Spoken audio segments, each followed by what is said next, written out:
ওই আমার ডাক দিয়ে কই আমি যদিও ঘোষণা করেছি সবাই যাওয়ার জন্য, কিন্তু আমি তো যাইতে পা চলতেছে না। আবু হুরায়রা রাদিয়াল্লাহু তাআলা আনহু বলেন, কেন পা চলতেছে না? উমর রাদিয়াল্লাহু তাআলা আনহু বলেন, আমার নবী আপনার নবী বলেছেন ঈদগার ময়দানে যখন ইমানদাররা যায়, ঈদগার ময়দানে ঈদের নামাজ পড়তে যখন মানুষ যায়, ঈদগার ময়দানে নাকি আমার আল্লাহ দুইটা মানুষ ভাগ করবে। এক ভাগের মানুষের রোজা কবুল হয়েছে, আরেক ভাগের মানুষের রোজা কবুল হয় নাই। অথচ আমি অত রোজাদার, তারা অত রোজাদার। আল্লাহ যে এই ভাগগুলা করবে, আমি কি কবুলের খাতায় থাকবে নামটা, নাকি বেকবুলের খাতায় থাকবে? এই জন্য আমি চিন্তা, ঈদগার ময়দানে যাইতে পা কাঁপতেছে। আল্লাহ আমার রোজা কবুল করছেনি, আল্লাহ আমার দয়া করবনি। এই কথা বইলা বইলা চোখের পানি ফালাইয়া ফালাইয়া কান্দে। আবু হুরায়রা কয়,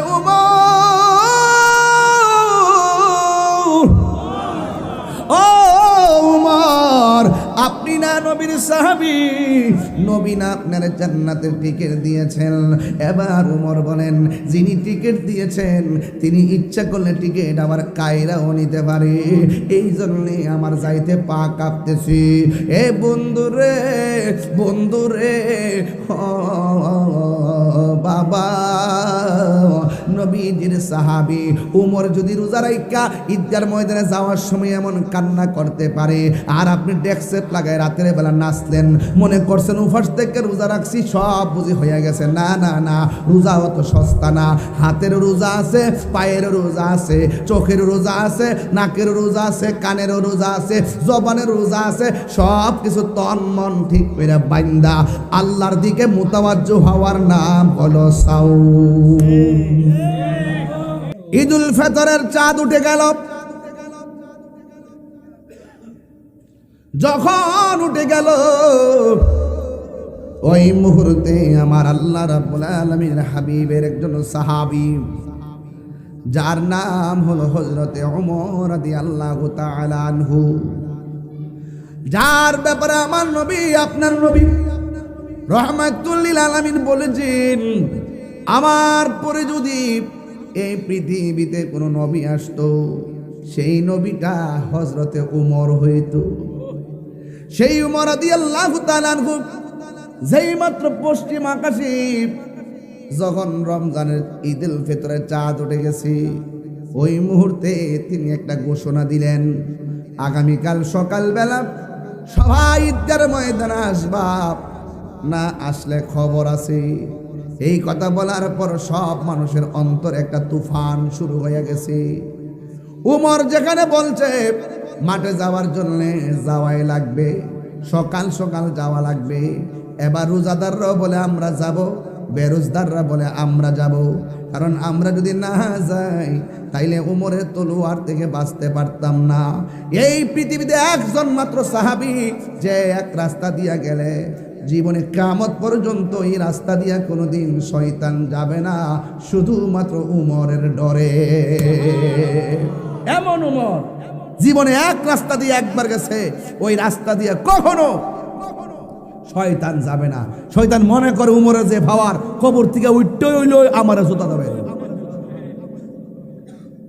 যারা মাজার বান্ত যা, হেরা তো নিজের কপালে নিজে কোরাল মারে। দেখবেন কেমনে কামড়া কামড়িটা লাগে, সময় কিন্তু আইতাছে, আমি দেখতেছি কেমনে কেমনে আইতাছে, মানে আমি দেখতেছি কেমনে কেমনে আইতাছে। মান্যতা নাই, সিস্টেম নাই, সব হইল তাফালিং টু তাফালিং, ক্ষমতার দাম্ভিকতা, অহংকার পতনের মূল। কথা বলেন ঠিক কিনা বলেন? অহংকার পতনের মূল।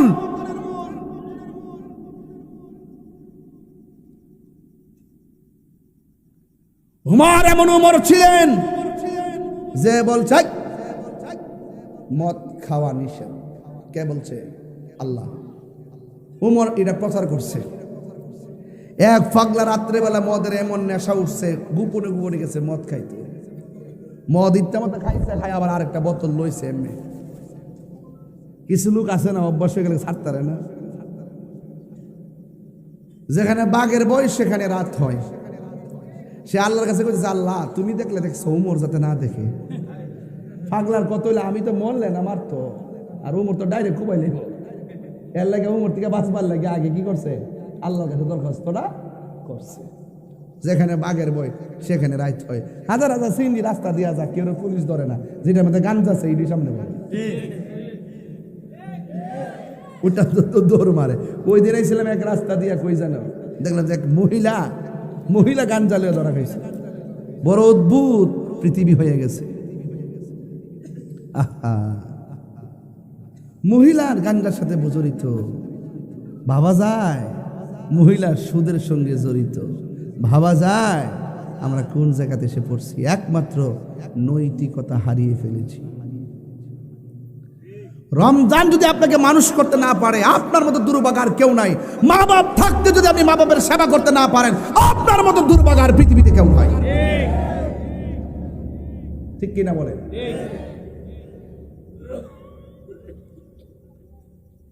যে মাত্র কাছে আল্লাহ তুমি দেখলে দেখছো, উমর যাতে না দেখে, একটু পরে ছায়া দিয়ে উমর দাঁড়ায় নিছে।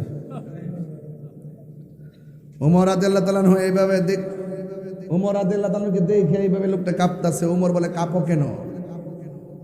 ওই লোকটা মনে মনে আল্লাহরকে, আল্লাহ প্রথম তো কইছিলাম উমর দেখলে দেখছে, তুমি দেখলে দেখছো, উমর যাতে না দেখে। এখন তোমার কাছে একটা কথা, কিতা আল্লাহ, আজকে যদি উমরের হাত থেকে আমি বাঁচতাম পারি, জীবনও আমি মদ পান করতাম না। অন্তর্জামী কেডা? আও কথা কই না, অন্তর্জামী কেডা? ওমর রাদিয়াল্লাহু তাআলা আনহু বলেন, পাগল তুমি কেন এমন ভাবে এলোমেলো করতেছো?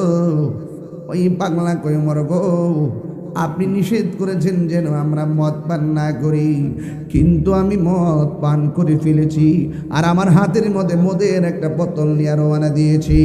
আমি জানি আপনি দেখলে আমারে খবর করবেন। আমি আল্লাহর কাছে তওবা করেছি, আল্লাহ আমি যদি আজকে বাঁচতে পারি, জীবনে আর আমি মদ পান করব না। এবার ওমর বলে, খবরদার বোতলটা বের করো। এবার বোতলটা বের করেছে। উমর তাকায় দেখতেছে, এটা মদের বোতল না। এক রাওয়ায়াতে লেখে দুধের বোতল, আর এক রাওয়ায়াতে লেখে মধুর বোতল। লেবেলটা আমার আল্লাহ পরিবর্তন কইরা উমরের হাত থেকে বাঁচাইয়া দিয়েছে। কারণ বোঝা গেল এই পাগলা জবান দিয়া তওবা করে নাই, এই পাগলা হাজার গুনাহ লইয়া অন্তর থেকে আমার আল্লাহ ডাক দিয়া বলছে, আল্লাহ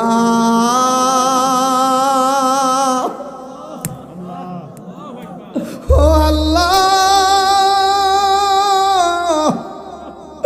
আল্লাহ গো, আজকে যদি আমি বাঁচতে পারি, জীবনেও আমি মদ পান করব না। দিল খুইল্লা দুহা করছে, আল্লাহ ভাগ্যের চাকা ঘুরাই দিছে। ওমর বলে, পাগলা কান্দ কেন? কয়ে, কান্দি আপনার জন্য না, কান্দি আমার আল্লাহ যে কত দয়াবান। আমি মদের বোতল নিয়ে রওনা দিয়েছি, তওবা করার কারণে আমার আল্লাহ মদের লেভেলটারে পরিবর্তন কইরা দিয়েছে। এই জন্য আমি কি করেছি, এত মায়ার আল্লাহরে চিনতে পারি নাই, আর জীবনে গুনাহ করব না। গুনার বুঝা মাথাইল আমরা কান্দেছি, মাফ করে দাও মাহবুব আল্লাহ, কনা হিয়ারে মাফ করে দাও মাহবুব আল্লাহ। ঘাট মানুষের সাইলাভ হয়ে গেছে। ঈদগার সামনে জায়গা নাই, ডানে জায়গা নাই, বামে জায়গা নাই, সামনে জায়গা নাই, মানুষের অভাব নাই, সবাই ভরপুর হয়ে গেছে। কেউ রোজাও রাখে নাই, ডরে গেছে ঈদগার ময়দানে। উমর যদি আমরা মাইরা ফালাই, এই ডরে সবাই ঈদগার ময়দানে কানায় কানায় ভরপুর হয়ে গেছে। মানুষের কোনো অভাব নাই, কিন্তু মানুষ কয় এত সকাল সকাল এসে গেলাম, মানুষের কোনো অভাব নাই। ইমাম, ওই ঈদগার ইমাম হজরতে ওমরের কোনো খবর নাই। উমর রাদিয়াল্লাহু তাআলা আনহু আসে নাই, ইমামের খেতাব তেলাওয়াতের জায়গা খালি, মেহরাবের জায়গা খালি। সব মানুষ বলা বলি করে, আমরারে ঘোষণা দিল উমর কোথায় রইল। দুইটা সাহাবী মনে মনে ভাবতেছে কোথায় রইল কোথায় রইল, চিন্তা করে লাভ নাই। ও বেলাল রে, ও বেলাল, ও আমার ও বেলাল, ও আবু হুরাইরা, চিন্তা করো না, দুইজনে মিল্লা চলো হযরতে উমরের বাড়িতে যাইয়া দেখি কোনো ধরনের সমস্যা হয়েছে কিনা। হ্যাঁ বন্ধু, ওই মুহূর্তে হযরতে আবু হুরাইরা রাদিয়াল্লাহু তাআলা আনহু তিনি চলে গেলেন, সোজা চলে গেলেন হযরতে উমরের বাড়িতে। যাইয়া দেখে খেজুরের গাছ দিয়া নিজের ঘরটা বানানো। টাকার বাহাদুরি করো, সম্পদের বাহাদুরি করো, ক্ষমতার বাহাদুরি করো, মনে রেখো বাহাদুর কিন্তু লাঞ্ছনার সাথে মৃত্যু হয়। খবরদার টাকার বাহাদুরি দেখায়ও না, সম্পদের বাহাদুরি দেখায়ও না। অথচ হযরত উমর খলিফাতুল মুসলিমিন, ইমামুল মুসলিমিন, হুজ্জাতুল্লাহ বিল আরদিন, ইমামুল মুসলিমিন, খলিফাতুল মুসলিমিন, অর্ধজাহানের খলিফা ছিল। তার ঘরটা ছিল খেজুর পাতার ঘর, খেজুর পাতার ঘর, খেজুর পাতা দিয়া দরজা বানাইছে।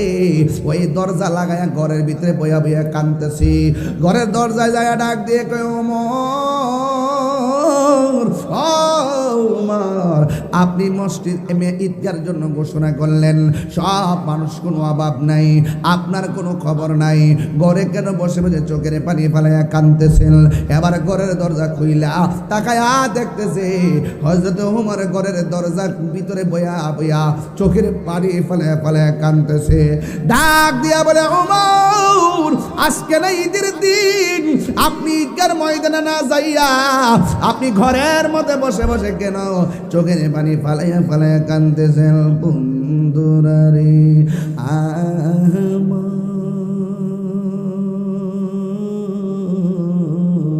ও আমার চুনর ঘাটের বাবারা, কাকাউসের বাবারা, পাঁচ গাঁওয়ের বাবারা, ও আমার মুরব্বী আব্বাজিরা গো, ও আমার যুবক ভাইয়েরা, ও আমার পর্দানুসীন আমার মা ও বোনেরা, লাইভের মাধ্যমে দেশ প্রবাসের ভাইয়েরা, আমি ওই কথাটাই বুঝাইতে চাই, যার অন্তরে যত ভয় আল্লাহ তত রাজি হয়। কথা কোন ঠিক কিনা? ওই আমার ডাক দিয়ে কই, আমি যদিও ঘোষণা করেছি সবাই যাওয়ার চললে, কিন্তু আমি তো যাইতে পা চলতেছে না। আবু হুরায়রা রাদিয়াল্লাহু তাআলা আনহু বলেন, কেন পা চলতেছে না? উমর রাদিয়াল্লাহু তাআলা আনহু বলেন, আমার নবী, আপনার নবী বলেছেন ঈদগার ময়দানে যখন ইমানদাররা যায়, ঈদগার ময়দানে ঈদের নামাজ পড়তে যখন মানুষ যায়, ঈদগার ময়দানে নাকি আমার আল্লাহ দুইটা মানুষ ভাগ করবে। এক ভাগের মানুষের রোজা কবুল হয়েছে, আরেক ভাগের মানুষের রোজা কবুল হয় নাই। অথচ আমি অত রোজাদার, তারা অত রোজাদার। আল্লাহ যে এই ভাগগুলা করবে, আমি কি কবুলের খাতায় থাকবে নামটা, নাকি বেকবুলের খাতায় থাকবে? এই জন্য আমি চিন্তা, ঈদগার ময়দানে যাইতে পা কাঁপতেছে। আল্লাহ আমার রোজা কবুল করছেনি, আল্লাহ আমার দয়া করব নি, এই কথা বইলা বইলা চোখের পানি ফালাইয়া ফালাইয়া কান্দে। আবু হুরায়রা কয়,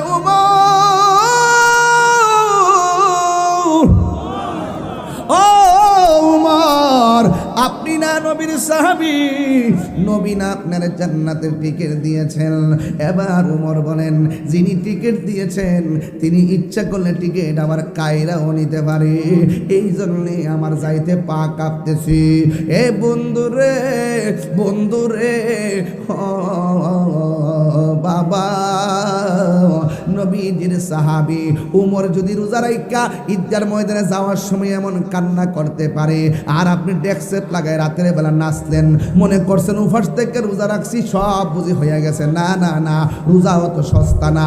হাতের রোজা আছে, পায়ের রোজা আছে, চোখের রোজা আছে, নাকের রোজা আছে, কানের রোজা আছে, জবানের রোজা আছে, সব কিছু তন মন ঠিক করে বাইন্দা আল্লাহর দিকে মুতাওয়াজ্জু হওয়ার নাম হলো সাওম।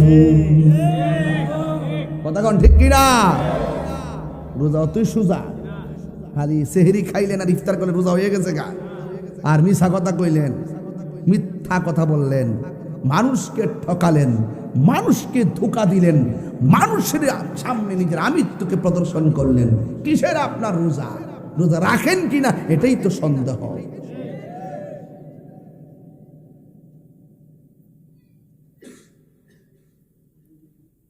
আয় হায় হায়, রোজা শুধুমাত্র রোজা না, এই রোজা একটা আধ্যাত্মিক চিকিৎসা। আধ্যাত্মিক আধ্যাত্মিক আধ্যাত্মিক চিকিৎসার নাম। বিশ্বাস না, রোজা শুধু রোজা না, সাওম শুধু সাওম না, সাওমের মাধ্যমে বান্দা বান্দা থাকে না, সাওমের মাধ্যমে বান্দা আল্লাহর বন্ধু হয়ে যায়।